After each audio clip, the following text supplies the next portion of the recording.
La hora de Maquiavelo.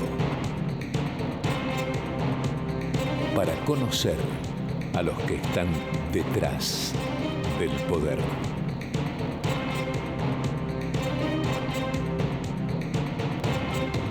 La hora de Maquiavelo.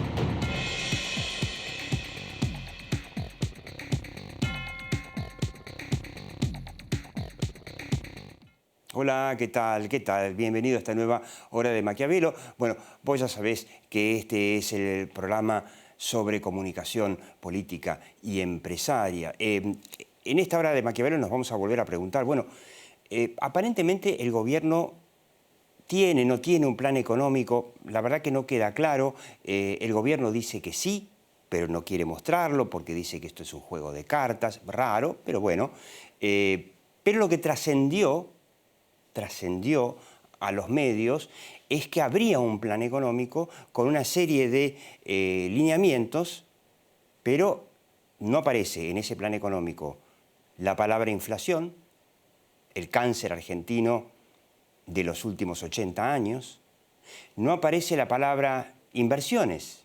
No sé cómo vamos a salir de la recesión crónica sin inversiones. Pero quizá lo tenga. Lo que sí nos hace sospechar es que al no hablar de inflación y aparecen ciertos temas que no son exclusivos de este gobierno. Por ejemplo, la ley de góndolas, que es un proyecto que ya había empezado con el gobierno de Macri.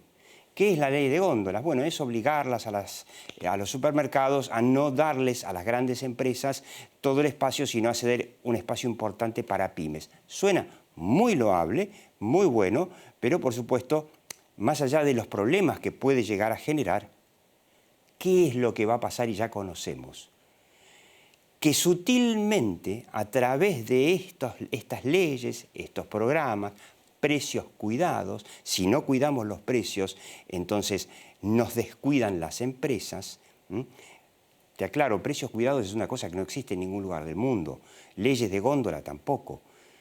¿Qué es lo que se apunta? Bueno, es pura comunicación. Es pura comunicación. De la más genial, y es buscar formas de trasladarle la culpa de la inflación a las empresas. Y eso lo vamos a ver no solamente por la ley de góndolas, no solamente, por supuesto, por los precios cuidados que vienen del kirchnerismo, que Macri los continuó porque tampoco supo qué hacer con la inflación, sino que se le van a sumar más cosas.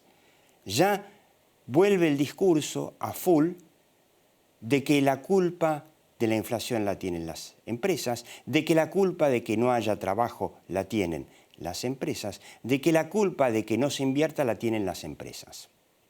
¿Qué es lo que vivimos durante todo el kirchnerismo? Cri-cri.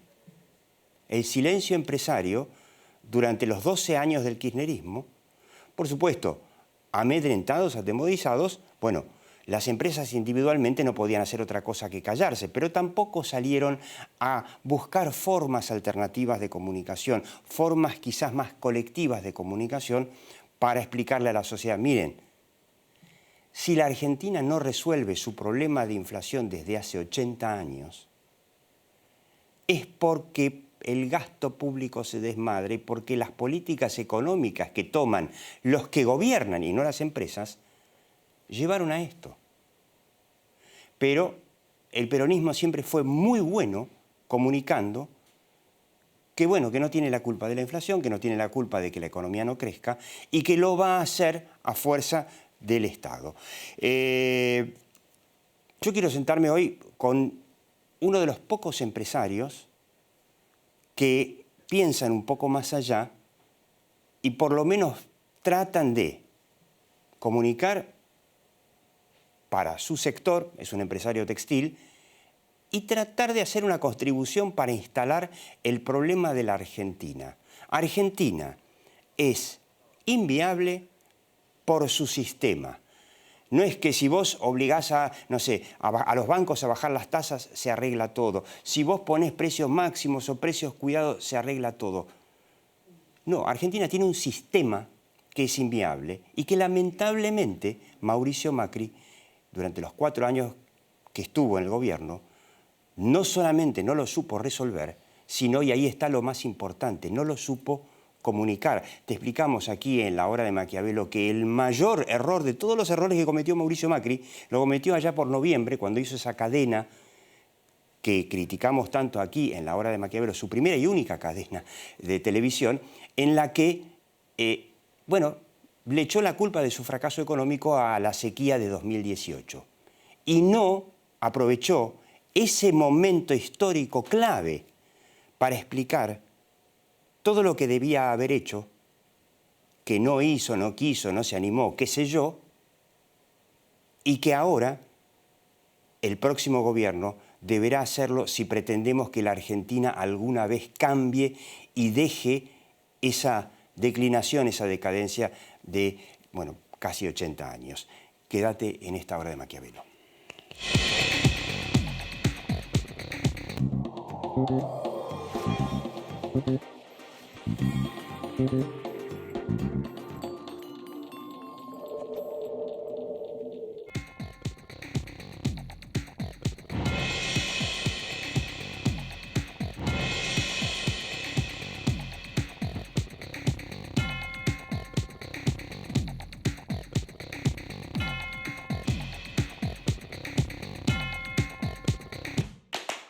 Trae tu sueldo a Banco Galicia.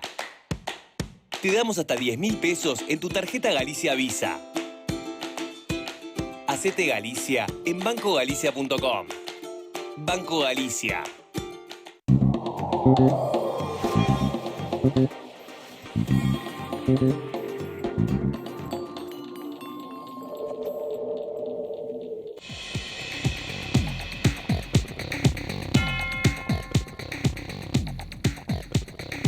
Bueno, te presento.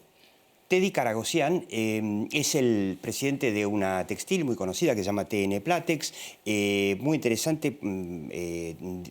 Vos dirigís la Fundación Proteger, que es una especie de grupo de lobby de la industria textil, ¿no? Si no me equivoco, nació después de los 90, cuando los textileros se sintieron, digamos, discriminados por la importación para defender la industria. Y yo quiero, antes de empezar, Teddy es economista. Ahora vamos a mostrar el libro que escribió y por qué me parece muy loable que empresarios como él salgan a tratar de explicar por qué el país está como está. Pero yo quiero mostrarte esto, Teddy. Esto es un clásico de La Hora de Maquiavelo. Si bien el público se renueva, como dice Chiquita Legrand, y hay algunos que no pueden no haberlo visto, hay muchos que lo vieron, pero yo quiero volver a hacer hincapié. Esto es un gráfico del Pew Research Center, un instituto de investigación norteamericano muy prestigioso, que hizo en unos 40 países la pregunta de, bueno, la aceptación del capitalismo y de la idea de que, bueno, que es preferible que en la sociedad haya gente que gane plata y que sea más rica, pero que eso genera bienestar para todos, en contra de que seamos todos iguales. Bueno, es muy gracioso porque de los países emergentes, donde está la Argentina, que esta es la parte de la lista, después vamos a ver las otras, Vietnam es el más procapitalista de todos. ¿Vos te acordás de la guerra de Vietnam? Porque era... El comunismo quería... El norte contra el sur. El norte comunista quería invadir el sur, los norteamericanos querían impedirlo, fracasaron, se volvió toda Vietnam comunista, aprendieron y ahora, fíjate vos cómo termina la historia. Bueno, China, 76% procapitalista, China, ¿no? Mao Zedong. Fíjate qué interesante países como Venezuela, la Venezuela de Maduro, esto se hizo, ya estaba Maduro en el gobierno, 67% procapitalista, nuestro vecino Brasil 60%, nuestra vecina Chile con tantos problemas de protesta, si se quiere, anticapitalista, 57% procapitalista. Y terminamos, por supuesto, ¿quiénes son los últimos de la tabla, Teddy? Somos nosotros, con 33 procapitalistas y 48 somos los más anticapitalistas del tercer mundo, 28 contra 62. Quiero que muestres los otros países del mundo, ¿no? Acá están los súper pobres, Bangladesh súper pobre, 80% capitalista, ¿no? Quiero que veas los países desarrollados, por supuesto, es fácil imaginarse en los países desarrollados, a ver si los tenemos. la magia de la televisión no funcionó, no los tenemos, pero te puedo decir que países como Alemania y Corea, que vivieron el estar divididos con el comunismo, son obviamente los más procapitalistas, por supuesto también Estados Unidos, Israel, obviamente, ¿no?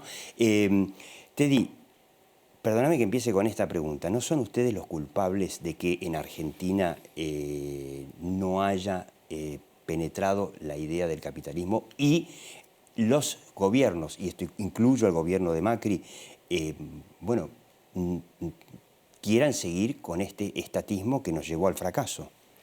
Nosotros los empresarios definitivamente somos los mayores responsables, porque los políticos van cambiando, inclusive los sindicalistas van cambiando, pero los empresarios seguimos siendo los mismos, digamos. Bueno, los sindicalistas no cambian mucho, que digamos. No cambian mucho, pero cambian, pero van cambiando, digamos. Pero somos nosotros los responsables, digamos, porque además somos los más interesados. Si vos sos el interesado, sos el responsable de comunicar.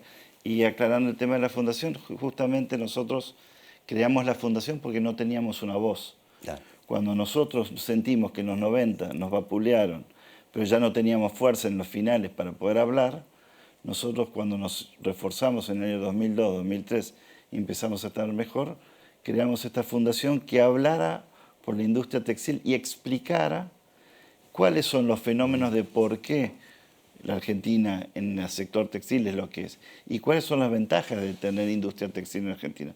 Todos esos países que viste Hay vos... muchos que dicen, ahora yo voy a mostrar una genial campaña de comunicación de Teddy Caragosian.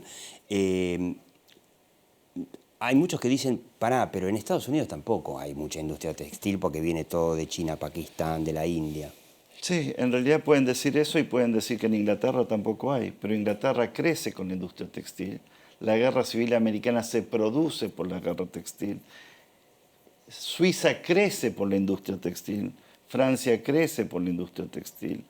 Corea del Sur crece con la industria textil. Japón crece con la industria textil. China crece con la industria textil. Malasia crece con la industria textil. El único país donde nosotros... Acordate que la Argentina fue el país del contrabando desde su inicio. Desde su inicio. El único país donde la industria textil no logra terminar de poder ejercer es la Argentina, uno de los pocos países que teniendo industria textil, algodón que se produce en el norte y 1000 diseñadores por año que se reciben de una facultad excelente en la parte de diseño textil, nosotros que tenemos la materia prima, el agua, tenemos los diseñadores, siempre cada 5 años viene alguien, algún idiota, y nos dice que la Argentina no debiera ser textil. Y luego tenemos el problema de que en la Argentina, digamos, lo que nos falta es empleo y nos faltan dólares. Nos falta empleo también y nos falta que la gente, ese es un tema que vamos a hablar ahora, el que la gente tenga ganas de trabajar, cosa que es fundamental.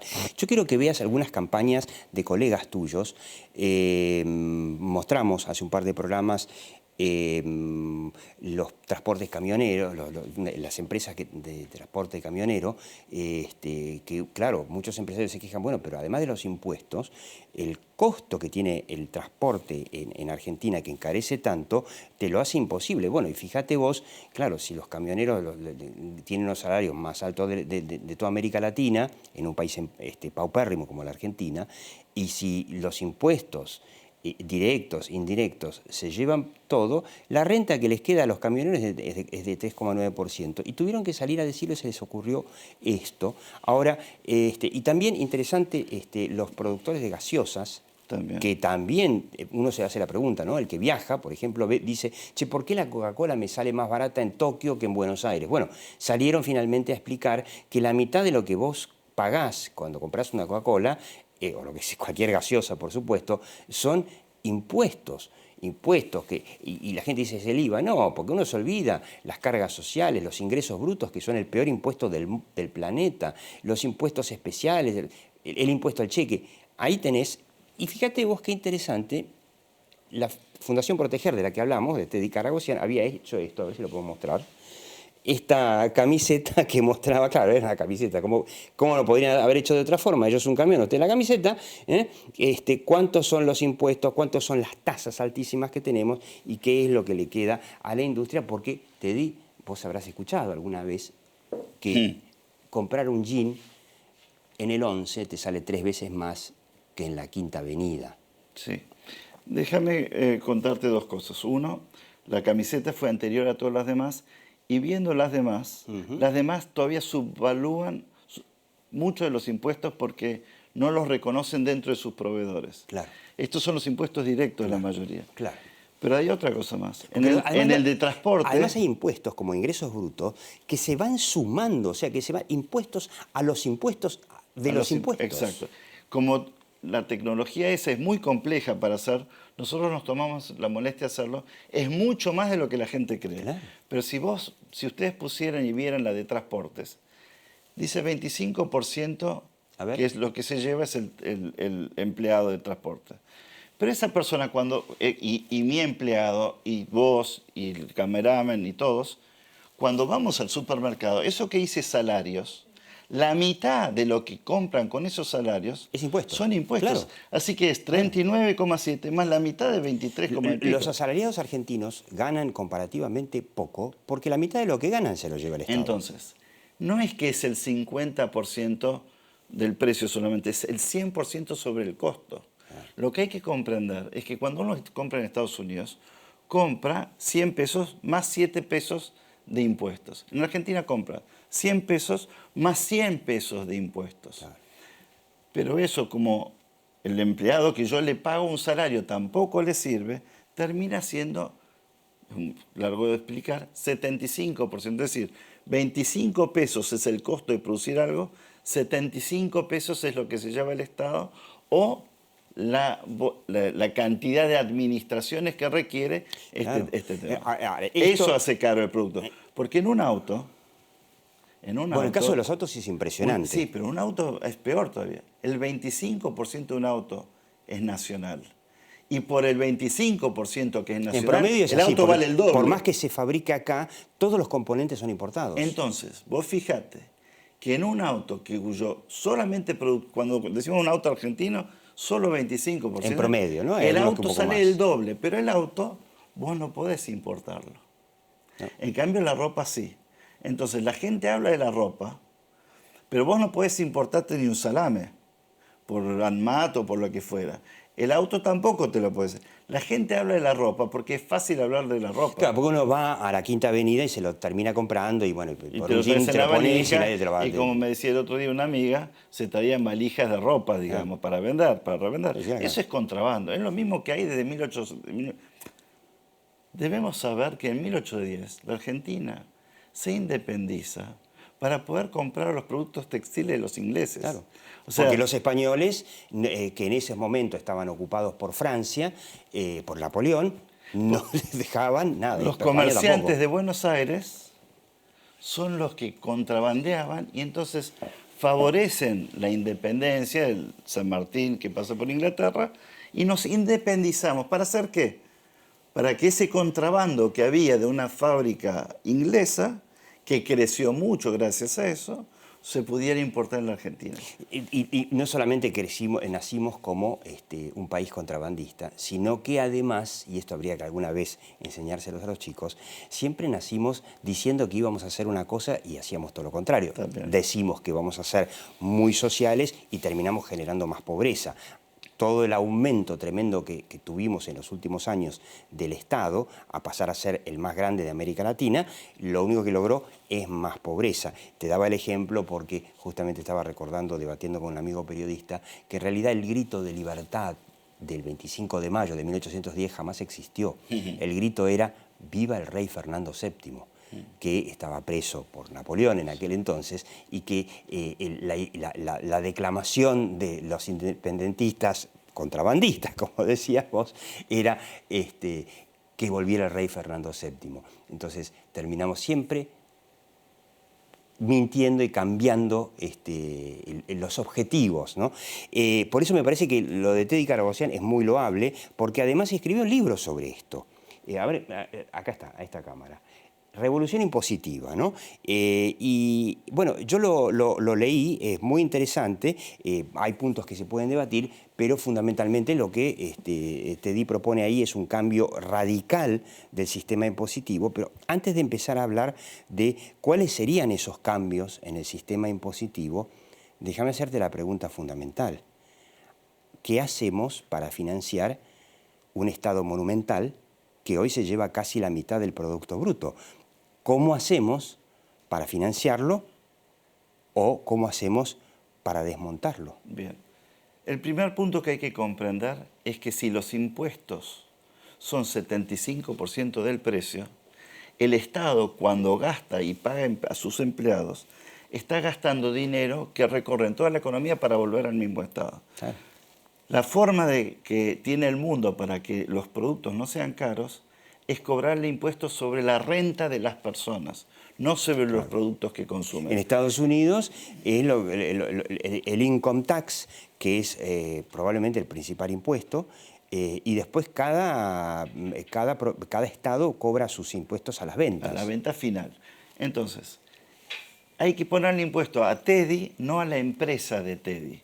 Elon Musk, que tiene una empresa multimillonaria, Jeff Bezos, que es el dueño de Amazon, paga una fortuna de impuestos él.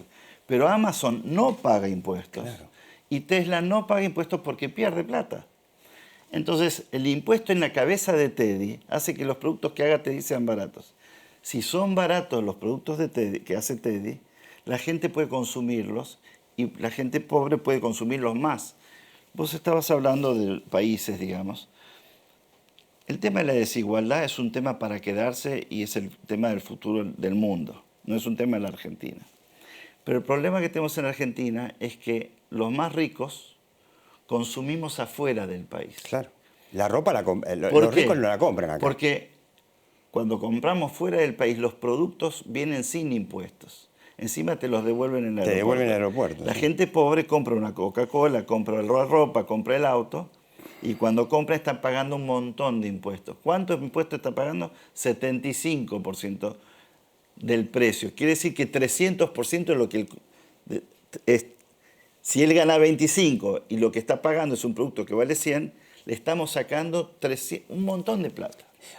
Ahora, ese fenómeno es resolvible y yo, escuchándote a vos en programas anteriores y inclusive, cuando hablabas hoy, la buena noticia es que es el sistema. Si fuera un tema cultural, que nosotros somos todos tránsfugas... Es bueno que lo acepte, que vos lo veas así, porque el gobierno lo que te vende es que... los gobiernos. Los gobiernos, incluyo, por ejemplo, el de Macri tampoco tuvo otra idea. Los gobiernos. Eso es importante. El problema era, bueno, la emisión. Bueno, no fue la emisión solamente. No, bueno, son los empresarios. Bueno, evidentemente no son los empresarios. Bien, es el sistema el que promueve. Y el sistema, si vos querés buscar la historia, es que la Argentina tenía latifundios. Y entonces vos no podías cobrar sobre la tenencia de la tierra. Vos cobrabas sobre la producción de la tierra, que era muy pobre. Ese cobrar sobre la producción de la tierra fue llevando a que hoy se sigue cobrando sobre la generación de valor agregado. Claro, que es lo peor que podés hacer. Lo ahondó una persona que es bárbara para mucha gente, para los liberales, que fue Cavallo. Cavallo ahondó el problema cobrando impuesto al cheque, cobrando ingresos brutos, subiendo ingresos brutos, bueno, llevando el IVA del 13 al 21. Lo que quiero decir con esto es, no es gente mala la que está gobernando el país, no es gente mala los empresarios, no son gente mala los sindicalistas y no son gente mala los que se aprovechan, digamos, de un beneficio que les da el Estado. El sistema es malo, y al ser el sistema malo, el comportamiento que tenemos los argentinos va en detrimento de nuestros propios intereses. El sistema que Macri tendría que haber explicado el 10 de diciembre de 2015 y lo que explicó es, bueno, sí, había la corrupción, que la corrupción es una parte nada más, pero el sistema podrido argentino, Macri, si no lo resolvía, porque suponte que no le daba, podría haberlo explicado y nos hubiese ayudado muchísimo ahora a que estuviera instalado en la opinión pública. La pregunta es, ¿van a hacer los empresarios un esfuerzo por explicar esto o te sentís vos que va a estar solo ahí y bueno, los culparán a los empresarios de la inflación, los supermercados, los fabricantes de comida? Yo creo que los empresarios tenemos que explicar y no tantos los economistas. Cuando los economistas hablan por mí, muchos economistas de mucho renombre que aparecen en todos los programas explican algo que no tiene nada que ver con lo que sucede en la Argentina. Porque lo que ellos ven son los síntomas. La decisión de invertir o no invertir es de una persona, de alguien que decide hoy porque cree que las cosas van a mejorar, porque se siente muy argentino y se siente optimista, por lo que fuera, decide invertir, o lo contrario, decide no invertir. ¿Y cómo ves por ejemplo, la decisión prácticamente de hostigar a Mercado Libre por parte del gobierno y que su fundador terminó emigrando a Uruguay? Me obligas a decirte que yo no lo veo tanto como un hostigamiento, digamos, porque desde cierto punto de vista, para los empresarios nosotros, Mercado Libre es un tema complejo. Se habló y se profundizó mucho sobre Mercado Libre, pero Mercado Libre no paga los impuestos que pagamos el resto de los empresarios. Bueno, lo que pasa es que Mercado Libre tenía, como otras empresas de software, un régimen que desarrolló, o sea, con menos impuestos, que ayudó a desarrollar... No, con menos no, sin impuestos. O sin impuestos en algunos casos, ¿no? Con menos cargas sociales, sí, que ayudó a desarrollar una industria que estaba generando muchos dólares de exportación. Sí, que después se fueron en los bolsillos de la gente. Es decir, vos tenés que comprender que el mundo moderno, que tiene lo que se llama rendimientos... ¿Por qué se fueron los bolsillos de la gente? Claro, fíjate que en la Argentina se fueron durante el gobierno de Macri, se fueron 90.000 millones de dólares. Es decir, bueno, pero ahí te dirían, déjame completar. No es que se fue la plata del software. Déjame completar el tema.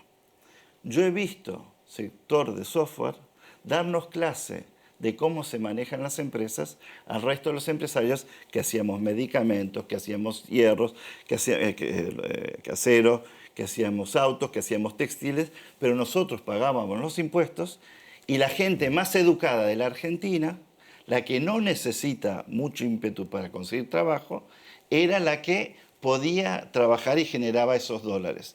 Pero nosotros al mismo tiempo íbamos despidiendo un montón de gente que trabaja en el interior, que esa gente podía haber estado trabajando y no era una cosa o la otra, era y otra. Ahora, ¿no hay una tendencia mundial en general que los servicios de software, los servicios intangibles crecen mucho más y que la producción industrial en todo el mundo... Vos estás vestido ahora, acá hay una mesa, estamos viendo máquinas, estamos en una casa que tiene lámparas. El software va contenido en el producto. La industria tiene hoy mucha más gente de la que tenía antes, pero ahora lo llamamos sector de servicios logística, sector de software, sector de mantenimiento, servicios de esto. Pero las fábricas, los productos que se consumen hoy en Argentina, en el mundo, son mucho más productos que... Yo tengo una biblioteca que es 10 veces, 20 veces superior a la de mi padre. Tengo un armario que cuando yo me acuerdo lo que usaba mi abuelo, es 10 veces superior. El software va contenido. Cuando por la pelea entre Estados Unidos y China es para que el software vaya dentro del producto. Teddy, Karagossian, nos echan, pero bueno, muy interesante. Yo quiero que, última vez, lo muestro, Revolución Impositiva, es un intento de un empresario para explicar que nuestro sistema es el que está podrido, no tiene la culpa de los empresarios. Teddy Karagossian, muchas gracias. Usted siga viendo La Hora de Maquiavelo aquí, por Metro y por YouTube.